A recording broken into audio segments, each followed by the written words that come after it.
Cuando José Arcadio Buendía se dio cuenta de que la peste había invadido el pueblo, reunió a los jefes de familia para explicarles lo que sabía sobre la enfermedad del insomnio, y se acordaron medidas para impedir que el flagelo se propagara a otras poblaciones de la Ciénaga. Fue así como se quitaron a los chivos las campanitas que los árabes cambiaban por guacamayas, y se pusieron a la entrada del pueblo, a disposición de quienes desatendían los consejos y súplicas de los centinelas e insistían en visitar la población. Todos los forasteros que por aquel tiempo recorrían las calles de Macondo tenían que hacer sonar su campanita para que los enfermos supieran que estaba sano.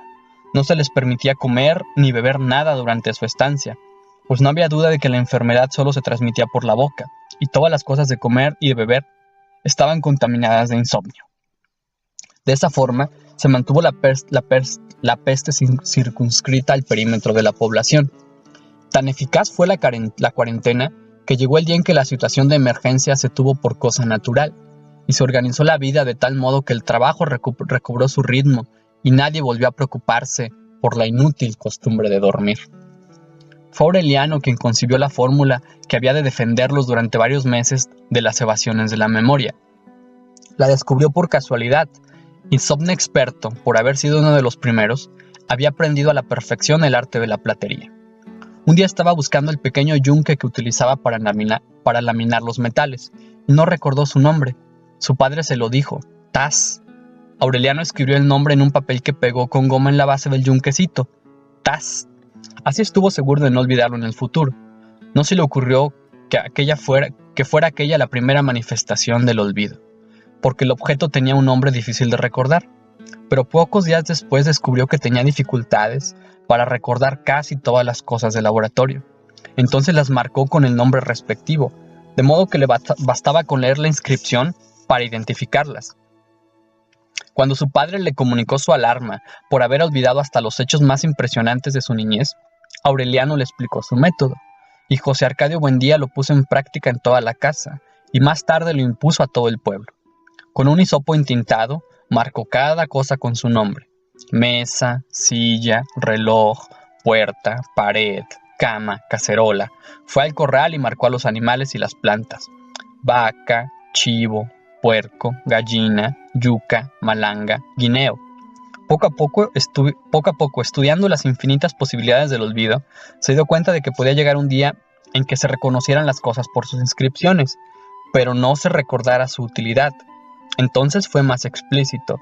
El letrero que colgó en la cerviz de la vaca era una muestra ejemplar de la forma en que los habitantes de Macondo estaban dispuestos a luchar contra el olvido. Esta es la vaca.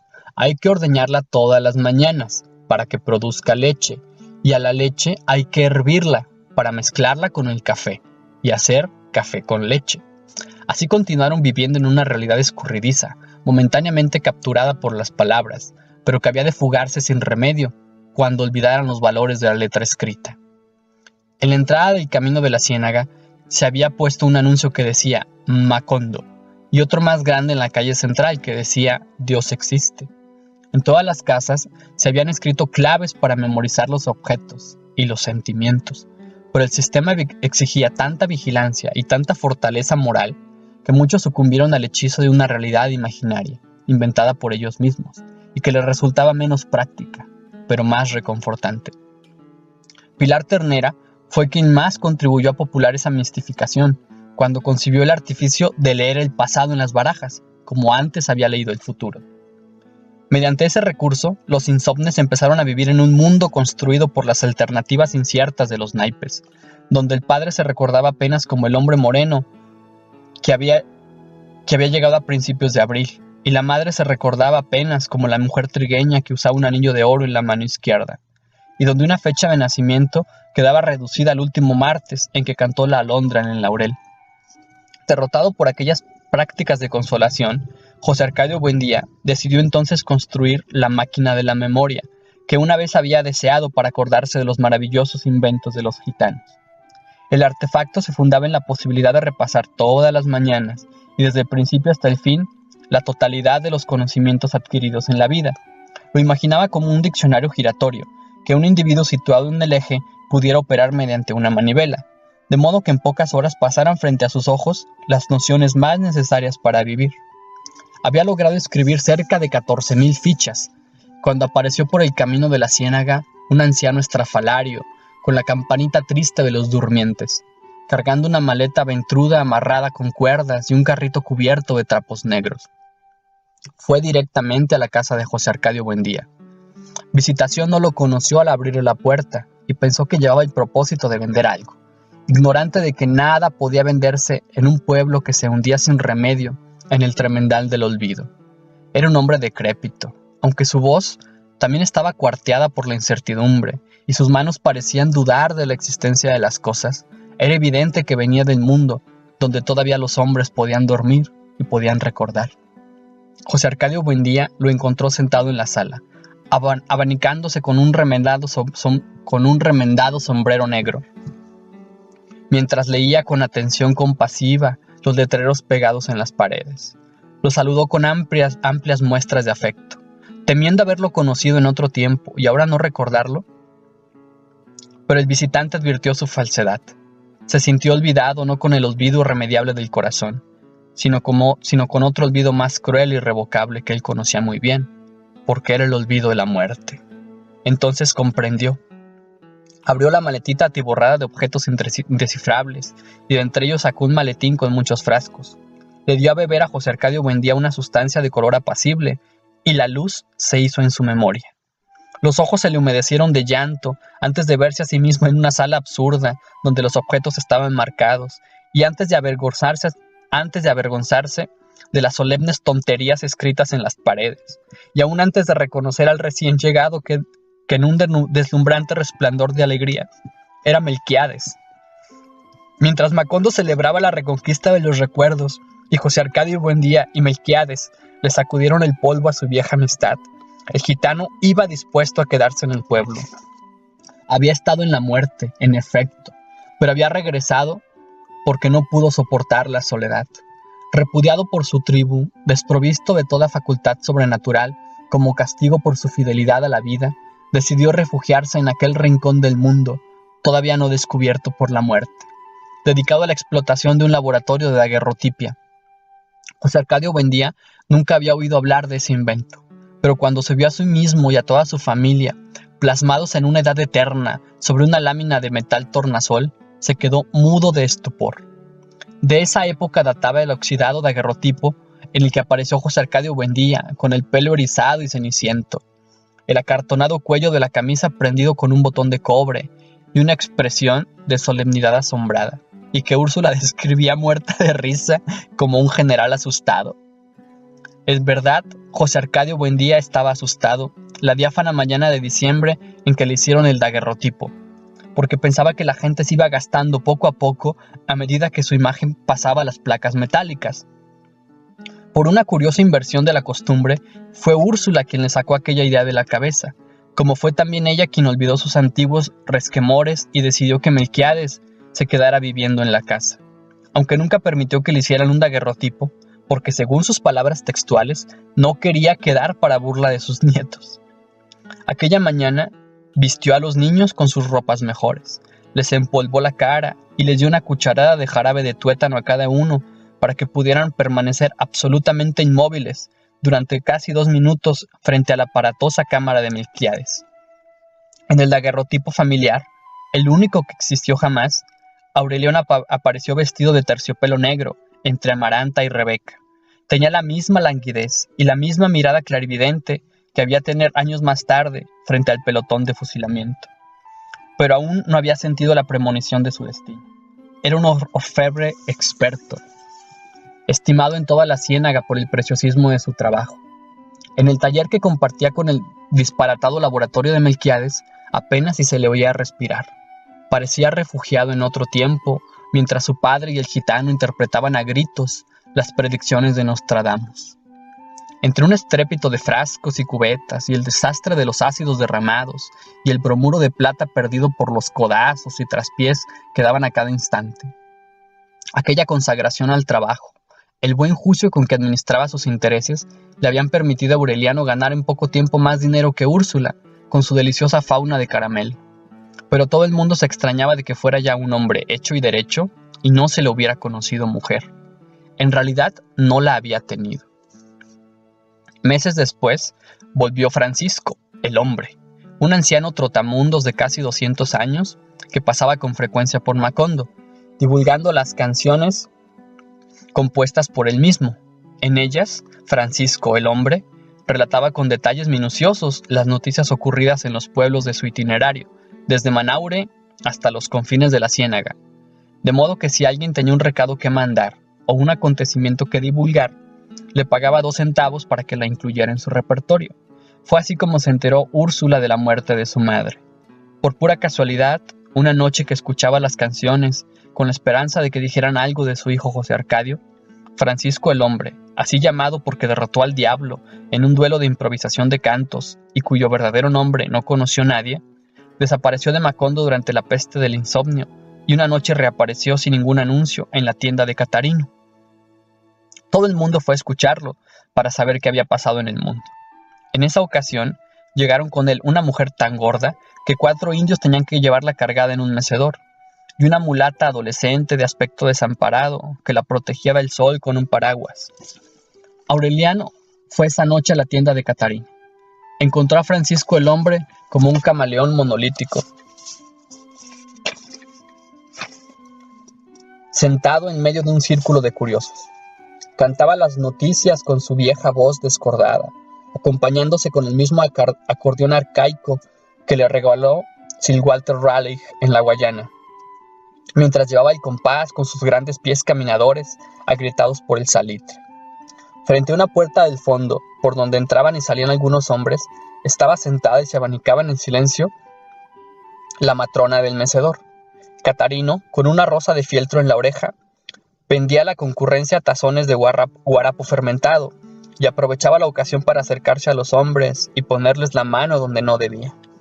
Hacia la medianoche el calor era insoportable.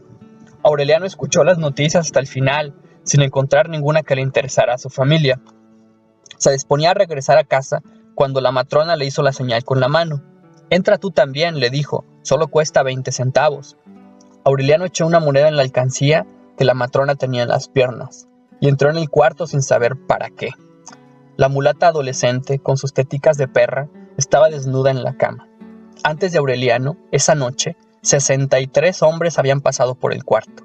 De tanto ser usado y amasado en sudores y suspiros, el aire de la habitación empezaba a convertirse en lodo.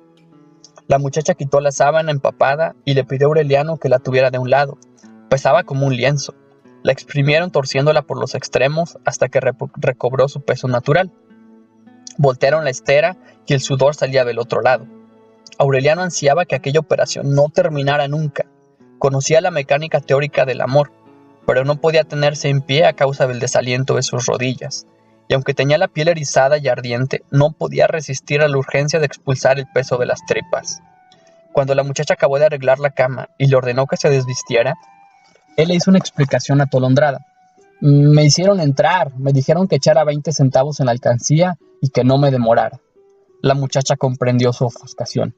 «Si echas otros 20 centavos a la salida, puedes demorarte un poco más», dijo suavemente. Aureliano se desvistió, atormentado por el pudor, sin poder quitarse la idea de que su desnudez no resistiría a la comparación con su hermano. A pesar de los esfuerzos de la muchacha, él se sintió cada vez más indiferente y terriblemente solo. «Echaré otros 20 centavos», dijo con voz desolada. La muchacha se lo agradeció en silencio. Tenía la espalda en carne viva, tenía el pellejo pegado a las costillas y la respiración alterada por un agotamiento insondable. 2 años antes, muy lejos de ahí, se había quedado dormida sin apagar la vela y había despertado cercada por el fuego. La casa donde vivía con la abuela que la había criado quedó reducida a cenizas. Desde entonces la abuela la llevaba de pueblo en pueblo, acostándola por 20 centavos para que pagara el valor de la casa incendiada. Según los cálculos de la muchacha, todavía le faltaban unos 10 años de 70 hombres por noche, porque tenía además que pagar los gastos de viaje y alimentación de ambas, y el sueldo de los indios que cargaban el mecedor. Cuando la matrona tocó la puerta por segunda vez, Aureliano salió del cuarto sin haber hecho nada, aturdido por el deseo de llorar. Esa noche no pudo dormir, pensando en la muchacha, con una mezcla de deseo y conmiseración. Sentía una necesidad irresistible de amarla y de protegerla. Al amanecer, extenuado por el insomnio y por la fiebre, tomó la serena decisión de casarse con ella, para liberarla del despotismo de la abuela y disfrutar todas las noches de la satisfacción que ella le daba a 70 hombres. Pero a las 10 de la mañana, cuando llegó a la tienda de Catarino, la muchacha ya se había ido del pueblo. El tiempo aplacó su propósito atolondrado, pero agravó su sentimiento de frustración. Se refugió en el trabajo. Se resignó a ser un hombre sin mujer toda la vida, para ocultar la vergüenza de su inutilidad. Mientras tanto, Melquiades terminó de plasmar en sus placas todo lo que era plasmable en Macondo, y abandonó el laboratorio de daguerrotipia a los delirios de José Arcadio Buendía, quien había resuelto utilizarlo para obtener la prueba científica de la existencia de Dios. Mediante un complicado proceso de sobreexposición, de exposiciones superpuestas, tomadas en distintos lugares de la casa, estaba seguro de hacer tarde o temprano el daguerrotipo de Dios, si existía, o poner término de una vez por todas a la suposición de su existencia. Melquiades profundizó en las interpretaciones de Nostradamus. Estaba hasta muy tarde asfixiándose dentro de su propio descolorido chaleco de terciopelo, garrapateando papeles con sus minúsculas manos de gorrión, cuyas sortijas habían perdido la lumbre de otra época. Una noche creyó encontrar una predicción sobre el futuro de Macondo. Sería una ciudad luminosa con grandes casas de vidrio, donde no quedaba ningún rastro de la estirpe de los Buendía. Es una equivocación, tronó José Arcadio Buendía. No serán casas de vidrio, sino de hielo, como yo lo soñé. Y siempre habrá un Buendía por los siglos de los siglos. En aquella casa extravagante, Úrsula pugnaba por preservar el sentido común. Habiendo ensanchado el negocio de los animalitos de caramelo con un horno que producía toda la noche canastos y canastos de pan y una prodigiosa variedad de pudines, merengues y bizcochuelos que se esfumaban en pocas horas por los vericuetos de la ciénaga, había llegado una edad en que tenía derecho a descansar, pero era sin embargo cada vez más activa. Tan ocupada estaba en sus prósperas empresas que una tarde miró por distracciones el patio, mientras la india le ayudaba a endulzar la masa, y vio a dos adolescentes desconocidas y hermosas, bordando en bastidor a la luz del crepúsculo. Eran Rebeca y Amaranta. Apenas se habían quitado el luto de la abuela que guardaron con inflexible rigor durante 3 años, y la ropa de color parecía haberles dado un nuevo lugar en el mundo. Rebeca, al contrario de lo que pudo esperarse, era la más bella. Tenía un cutis diáfano, unos ojos grandes y reposados, y unas manos mágicas que parecían elaborar con hilos invisibles la trama del bordado. Amaranta, la menor, era un poco sin gracia, pero tenía la distinción natural, el estiramiento interior de la abuela materna. Junto a ellas, aunque ya revelaba el impulso físico de su padre, Arcadio parecía un niño. Se había dedicado a aprender el arte de la platería con Aureliano, quien además le había enseñado a leer y escribir. Úrsula se dio cuenta de pronto que la casa se había llenado de gente, que sus hijos estaban a punto de casarse y tener hijos, y se verían obligados a dispersarse por falta de espacio. Entonces, sacó el dinero acumulado en largos años de dura labor, adquirió compromisos con sus clientes y emprendió la ampliación de la casa.